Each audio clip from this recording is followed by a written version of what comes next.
Hola, bienvenido de nuevo. ¿Tuviste un día tranquilo o uno de esos que te dejan con el alma cansada? Sea como sea, me alegra que estés aquí, porque a veces lo único que necesitamos es una historia que nos abrace sin tocarnos. En este rincón del mundo digital no solo contamos historias, compartimos pedacitos de vida que podrían ser la tuya, la mía, o la de alguien que amamos. Y si alguna vez te sentiste invisible, esta historia es para ti, porque hay alguien en algún lugar que también pensó que nadie lo elegiría jamás. Hasta que llegó el momento que lo cambió todo. El invierno había llegado temprano ese año a Guadalajara. Las ráfagas de viento golpeaban las ventanas del Hogar San Benito, un edificio viejo de muros grises y calefacción intermitente. Dentro los niños jugaban con bufandas y guantes puestos intentando ignorar el frío que se colaba entre las rendijas. Lucas, de 7 años, estaba sentado en el rincón más alejado del salón común junto a la ventana empañada. Tenía un cuaderno en el regazo y un lápiz de colores mordido entre los dedos. Dibujaba en silencio como siempre. Hoy en su cuaderno había una familia. 3 figuras con sonrisas enormes. Un padre con maletín, una madre con delantal, un niño con camiseta de rayas. Todos sentados en un sofá. Pero como siempre, Lucas dibujaba una silla vacía al lado. Una silla que esperaba a alguien que nunca llegaba. ¿Otra vez la silla vacía?, preguntó doña Meche, la cuidadora, acercándose con una manta doblada. Lucas no respondió. Solo bajó la cabeza. Tal vez tu familia se perdió, pero aún te está buscando. ¿Sabes?, le dijo ella con ternura mientras le cubría los hombros. Él no respondió. Doña Meche suspiró y se alejó. Sabía que Lucas era distinto. Era callado, observador, y con una mirada que parecía haber visto demasiado para su edad. Nadie sabía exactamente qué había pasado con sus padres. Había llegado al hogar 3 años atrás, solo con una pequeña caja de zapatos y una nota ilegible. Ese día era especial. Varias parejas venían al hogar para conocer niños en proceso de adopción. Doña Meche arreglaba los uniformes, peinaba a las niñas, enseñaba a los niños a sonreír y a decir gracias. Todos sabían que era su momento de brillar. Todos menos Lucas. Mientras los demás se esforzaban por llamar la atención, Lucas volvió a su dibujo. Añadió una estrella en la ventana, una que brillaba justo encima de la silla vacía. Las visitas llegaron. Parejas bien vestidas con ojos expectantes. Se presentaron, preguntaron nombres, edades, preferencias de juegos. Algunos niños fueron llevados a conversar en privado. Uno tras otro fueron elegidos apartados preseleccionados. Lucas no. Ese niño, preguntó una señora señalándolo desde lejos. Se ve serio. No habla mucho, respondió otra mujer bajando la voz. Y lleva años aquí.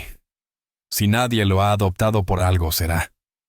Doña Meche oyó el comentario y apretó los labios con fuerza. Caminó hacia Lucas con una taza de chocolate tibio. Aquí tienes, mi niño, dijo sentándose a su lado. Hoy no fue, pero mañana. ¿Quién sabe? Lucas miró la taza, luego a Meche, y con una voz suave preguntó. ¿Qué pasa si nadie me elige? Nunca. La pregunta le rompió el corazón, pero antes de que pudiera responder, Lucas sacó su caja de zapatos de debajo del banco. Con mucho cuidado abrió la tapa. Dentro había una foto arrugada en blanco y negro. Una mujer joven con una sonrisa cálida. Su madre. Ella me decía que siempre habría alguien que me querría. Solo tenía que esperar, susurró Lucas. Meche no supo qué decir. Le acarició el cabello y se quedó sentada con él en silencio. Mientras el sol comenzaba a ocultarse detrás de las nubes grises, una silueta apareció en la reja del hogar. Un hombre de traje oscuro con expresión seria, bajó de un auto negro. Miró el edificio durante unos segundos antes de entrar. Nadie sabía aún que esa visita cambiaría 2 vidas para siempre. Ciudad de México brillaba con luces y ruido, pero el penthouse de Alejandro Herrera era un mundo aparte, silencioso, aséptico y frío. Tan frío como el mármol del suelo que brillaba impecable. Tan silencioso como el comedor de 8 puestos que no recibía visitas desde hacía años. Alejandro, de 42 años, CEO de Herrera Industries, estaba sentado frente a su escritorio de cristal. Sus ojos repasaban cifras, contratos, proyecciones. Trabajaba 14 horas al día. Dormía con la televisión encendida para evitar los silencios. Comía solo en platos servidos por su asistente personal y no tenía fotografías enmarcadas en casa. Solo una, la de un niño de 4 años que nunca llegó al 5º cumpleaños. Ese niño era suyo. Su esposa Valeria había fallecido en un accidente de tráfico cuando llevaba al pequeño a una cita médica. Desde entonces Alejandro no volvió a mencionar palabras como padre, familia o Navidad. Un golpe en la puerta interrumpió sus pensamientos. Sí, dijo sin mirar. «Soy Laura», entró su asistente con una carpeta en las manos. «Hay algo que quiero que leas». Alejandro levantó una ceja. Laura nunca interrumpía sin razón. «Es una carta del Hogar San Benito en Guadalajara, un hogar para niños sin familia. Están organizando una pequeña fiesta navideña y necesitan apoyo financiero». Él tomó la hoja sin interés. Un simple párrafo. «Aunque no todos los niños recibirán una familia esta Navidad, nos gustaría que al menos reciban una sonrisa. Con su ayuda podríamos lograrlo». Alejandro dejó la carta sobre el escritorio. «Haz una donación estándar como todos los años». Laura no se movió. «No es lo mismo este año. Pensé que tal vez podrías ir tú. Personalmente». Él la miró con incredulidad. «¿Yo? ¿A un orfanato? No soy exactamente una figura paternal». Laura sonrió con delicadeza. «Tampoco lo era antes, pero hubo una época en que lo quería ser más que nada». Alejandro bajó la vista. No respondió. Laura se acercó y colocó una segunda hoja sobre el escritorio. «Mira esto». Era el dibujo de un niño. Un árbol de Navidad, una casa y una silla vacía. El mismo símbolo que había visto su hijo pintar en sus últimos días. La misma silla vacía que Alejandro había visto cada noche al volver a casa. No dijo nada. Solo sostuvo el papel entre las manos durante un largo minuto. «¿Dónde queda el hogar?», preguntó finalmente sin mirarla. «Guadalajara. A 4 horas. Podemos salir mañana temprano». Alejandro suspiró. «No voy a jugar a Santa Claus, Laura. Solo quiero ver». «A veces mirar basta», respondió ella, antes de salir con una sonrisa tranquila. Aquella noche, por primera vez en años, Alejandro no abrió su laptop antes de dormir. En su lugar dejó el dibujo sobre la mesita de noche, justo al lado de la única fotografía que no se atrevía a guardar. La mañana siguiente, el cielo de Guadalajara estaba cubierto de nubes grises, el aire olía a pan dulce y hojas mojadas. Dentro del Hogar San Benito, los niños corrían de un lado a otro emocionados por la visita de alguien importante, según les había dicho doña Meche. Lucas, sin embargo, seguía en su rincón favorito junto a la ventana. No vestía nada especial. No esperaba nada. En su cuaderno terminaba otro dibujo, una casa pequeña con luces en las ventanas y una figura masculina en la puerta. Al lado, una silueta más pequeña con mochila escolar. Como siempre, sin rostro definido. A las 10 en punto, el portón se abrió. Un hombre alto de traje oscuro y abrigo largo descendió de un coche negro. Tenía la expresión de alguien que preferiría estar en cualquier otro lugar. Sus zapatos brillaban, su reloj era de oro y su mirada iba de un niño a otro, sin detenerse demasiado. Doña Meche lo recibió en la entrada con una sonrisa cordial. «Bienvenido, señor Herrera. Es un honor tenerlo con nosotros». Alejandro asintió sin mucho entusiasmo. «Gracias. Solo quiero ver cómo funciona todo esto». «Por supuesto. Los niños están en la sala común». Mientras caminaban, algunos niños corrían a su encuentro. «Mire mi dibujo, señor. ¿Le gusta el árbol que hicimos? ¿Va a traernos regalos?». Alejandro sonrió con cortesía. Respondía con monosílabos. Observaba pero no conectaba. Hasta que lo vio. En la esquina, casi oculto por una estantería de libros, un niño lo miraba en silencio. No tenía la sonrisa ansiosa de los demás. Solo lo observaba con la cabeza ladeada, como si intentara leer algo más allá de la ropa elegante. Alejandro frunció el ceño. Y ese niño preguntó: Se llama Lucas, respondió Meche con un tono suave. Tiene 7 años. Lleva aquí 3. Es especial. ¿Por qué no está con los demás? Porque nunca ha encajado del todo. Nunca fue elegido. Pero nunca se queja. Solo dibuja. Alejandro se acercó lentamente. Lucas cerró su cuaderno, pero no bajó la mirada. ¿Qué dibujas?, preguntó Alejandro. Una casa, respondió Lucas. ¿Y quién vive en ella? Alguien que aún no conozco. Alejandro se quedó en silencio. Se agachó a su altura. Lucas tenía los ojos grandes, tranquilos, pero cansados. No como los de un niño que juega, sino como los de alguien que espera demasiado sin recibir nada. ¿Y cómo sabes que existe? Lucas se encogió de hombros. Porque sigo dibujándola. Si dibujo lo suficiente, tal vez aparezca. Alejandro sintió un nudo en el pecho. No supo por qué, pero esas palabras le sonaron demasiado familiares. Lucas abrió su cuaderno. Le mostró un dibujo diferente. Un sofá, una planta en una esquina y 2 figuras sentadas. Un adulto con maletín y corbata. Un niño con libros. Encima una palabra: familia. Alejandro tragó saliva. ¿Es tu familia ideal? Lucas asintió. Y la silla vacía. Siempre dejo una, por si alguien decide quedarse. Alejandro no dijo nada. Solo miró la silla vacía del dibujo y luego al niño frente a él.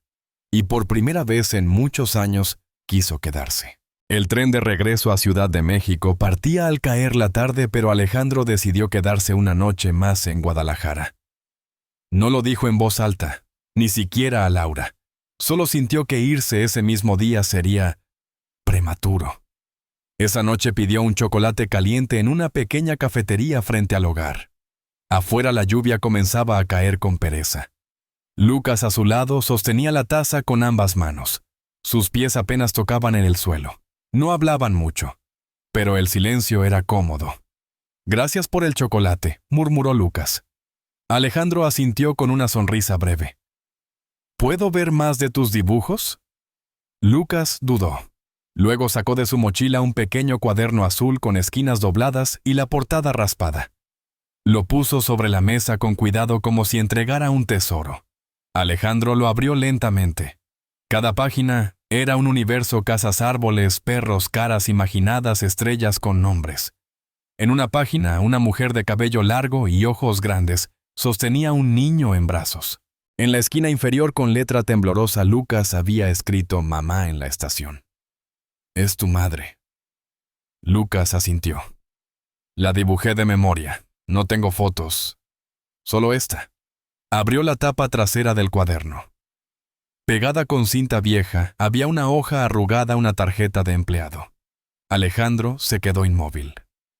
El logo en la esquina superior era inconfundible: Herrera Industries. ¿Tu mamá trabajó en...? Sí, interrumpió Lucas con voz baja.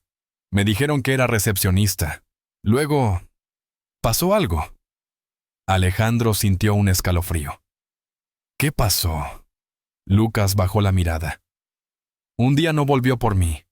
Dijeron que hubo un accidente en el edificio donde trabajaba. Alejandro cerró el cuaderno. La lluvia afuera parecía haberse vuelto más densa, o tal vez era su respiración la que se aceleraba. Cuando regresó al hotel no pudo dormir. Encendió su laptop y accedió a la base de datos de empleados. Buscó Valeria Pérez. Nada. Intentó otro nombre: Marcela Pérez. Enter. Una ficha apareció. Marcela Pérez. Recepcionista. Fecha de ingreso: julio de hace 7 años. Fallecida en servicio: accidente en ascensor técnico. Octubre. Alejandro se dejó caer en la silla. Recordaba ese día.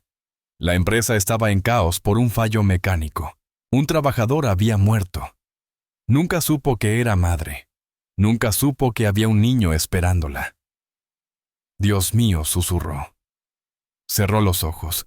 Durante años había llorado su propia pérdida sin saber que había otra historia entrelazada con la suya, que una vida se había apagado bajo su techo, y otra había quedado a la deriva. Al día siguiente, antes de partir, volvió al hogar San Benito. Esta vez no llevó chocolates ni traje. Solo llevó el cuaderno azul. Lucas estaba jugando con bloques solo. Al verlo, corrió hacia él. ¿Volviste? Alejandro se agachó a su altura. Sí. Porque encontré algo que me hace sentir que no vine aquí por casualidad. Lucas lo miró con ojos grandes. ¿Qué encontraste? Alejandro le tendió el cuaderno. Una promesa que no se cumplió. Y me gustaría, si tú quieres, cumplirla por ella. Lucas no entendió del todo, pero asintió. Y en ese momento, en medio de un salón lleno de juguetes rotos y paredes desconchadas, algo invisible e irrompible comenzó a unirse entre ellos. Ciudad de México no perdona a los distraídos, y menos si se trata del CEO más reservado del país, anunciando algo que nadie esperaba. La noticia apareció primero como un rumor. Alejandro Herrera visitó un orfanato en Guadalajara. Luego, como un titular sensacional multimillonario, podría adoptar a niño huérfano. Laura entró a la oficina con el móvil en alto. Ya lo saben. Todos. Medios, inversores, empleados. Te están esperando en la sala de prensa. Alejandro asintió. Estaba preparado. O eso creía. Minutos después, ante un mar de cámaras y micrófonos, Alejandro tomó el podio. Respiró hondo. Buenos días. No suelo hablar de mi vida personal, pero hoy no se trata de mí. Se trata de un niño que me enseñó que a veces, cuando más te cierras al mundo, es cuando más necesitas abrir una puerta. Los flashes se dispararon. Visité el hogar San Benito por casualidad, pero lo que encontré allí no fue casual. Fue destino. Un periodista alzó la voz. «¿Es cierto que van a adoptar a un niño, señor Herrera?» «Sí», respondió con firmeza. «Se llama Lucas. Tiene 7 años. Y merece una oportunidad que la vida le ha negado demasiadas veces». La sala estalló en murmullos. ¿No teme que lo acusen de usar esto como campaña de imagen? Alejandro se inclinó hacia el micrófono. No me importa lo que digan. Solo me importa lo que piense él. Horas más tarde, en una oficina tranquila del hogar, Lucas estaba sentado frente a Alejandro. El niño jugaba con un pequeño camión de juguete distraído. Lucas dijo a Alejandro con voz suave. «Quiero preguntarte algo». El niño alzó la vista curioso. «¿Te gustaría vivir conmigo?» Lucas frunció el ceño. «Como mi papá, si tú me lo permites». El niño no respondió enseguida. Dejó el camión a un lado. ¿Por qué?, preguntó bajito. ¿Por qué yo? Alejandro se acercó y se arrodilló frente a él. Porque te vi, porque te escuché. Porque por primera vez en años sentí que quería regresar a casa con alguien. Y porque creo que tú también estás buscando lo mismo. Lucas bajó la mirada. Luego, muy despacio, sacó de su mochila una hoja doblada. La desdobló y la puso en las manos de Alejandro. Era un dibujo nuevo. Una casa con 2 nombres en la puerta: Lucas Herrera y Alejandro Herrera. «Yo también te elijo», susurró. Esa noche, mientras la ciudad encendía sus luces, Lucas dormía por primera vez en una cama con sábanas nuevas en una habitación que olía a madera, libros y futuro. Alejandro, desde que el marco de la puerta, lo observaba en silencio. No sabía qué tipo de padre sería, pero por primera vez no le daba miedo intentarlo. La casa de Alejandro ya no era la misma. Donde antes había silencio, ahora había risas. Donde antes había mármol frío, ahora había alfombras con piezas de Lego, mantas tiradas en el sofá y dibujos pegados con cinta en las paredes. Cada rincón tenía un nuevo propósito. Cada habitación, un nuevo comienzo. Lucas había llegado como visitante, pero en menos de un mes se convirtió en el corazón del hogar. La habitación de invitados fue transformada en su cuarto, pintada de azul cielo con estanterías para libros, una lámpara con forma de cohete, y en la cabecera un marco con la única foto de su madre sonriente. «Ella también vive aquí», le dijo a Alejandro, mientras colgaban la imagen. La ceremonia de adopción fue sencilla, pero emotiva. Alejandro la quiso así, sin periodistas, Solo Lucas, él Laura y doña Meche, a quien habían invitado especialmente. Ella lloró más que todos juntos. Siempre supe que alguien vendría, dijo apretando la mano del niño. En el acta final el juez preguntó: ¿desea cambiar el apellido del menor Alejandro? Miró a Lucas. ¿Tú qué opinas? El niño sonrió. Quiero tener tu nombre, porque ya tengo tu casa y tu corazón. Firmaron. Desde ese momento Lucas Pérez dejó de existir. Ahora era Lucas Herrera. Días después Alejandro llegó temprano del trabajo. En la entrada de la casa encontró algo nuevo. Una pequeña tabla de madera colgada junto a la puerta, tallada a mano con letras torcidas pero tiernas. Familia Herrera sonrió. Entró en casa. Lucas estaba en el sofá con una manta sobre las piernas, leyendo en voz alta a una planta su audiencia oficial, decía él. Al verlo corrió a abrazarlo. ¿Cómo estuvo tu día, papá? Era la primera vez que lo decía sin pensarlo, con naturalidad, como si ese título hubiera estado esperando todo este tiempo por alguien que lo dijera de verdad. Perfecto, respondió Alejandro abrazándolo fuerte, porque vuelvo a casa contigo. Esa noche, después de cenar pasta con demasiada salsa y ver una película animada, Lucas le preguntó: ¿crees que mamá estaría feliz? Alejandro asintió con voz baja. Creo que ella fue quien nos juntó. Lucas se acurrucó en su regazo. ¿Y si mañana alguien me quiere quitar de aquí? No pueden. Porque te elegí. Y porque ahora eres mi hijo. En la terraza la ciudad brillaba, pero dentro, donde realmente importaba una familia, se había encendido. No por lazos de sangre, sino por elección, por amor. Porque como escribió Lucas en uno de sus dibujos, una familia no siempre nace. A veces se encuentra. A veces la familia no se hereda, se construye. A veces un corazón roto solo necesita que otro corazón lo vea, lo escuche y se quede. Alejandro creyó que su vida estaba completa entre contratos, cifras y silencio. Lucas pensó que había nacido para esperar y ser olvidado. Pero un cruce de miradas lo cambió todo. Una promesa no cumplida se convirtió en un nuevo destino. Una silla vacía. Encontró a quien debía ocuparla. Esta historia nos recuerda que la sangre no define el amor. La elección sí, porque no es padre quien engendra, sino quien decide estar. Como esa pequeña tabla en la puerta que decía Familia Herrera. Cada uno de nosotros también puede tallar su propio letrero, no en madera, sino en actos. Si esta historia tocó tu corazón, si crees que el amor verdadero no necesita apellidos, entonces deja y compártela con alguien que necesite creer de nuevo. Y recuerda, las familias no siempre nacen. A veces simplemente se encuentran.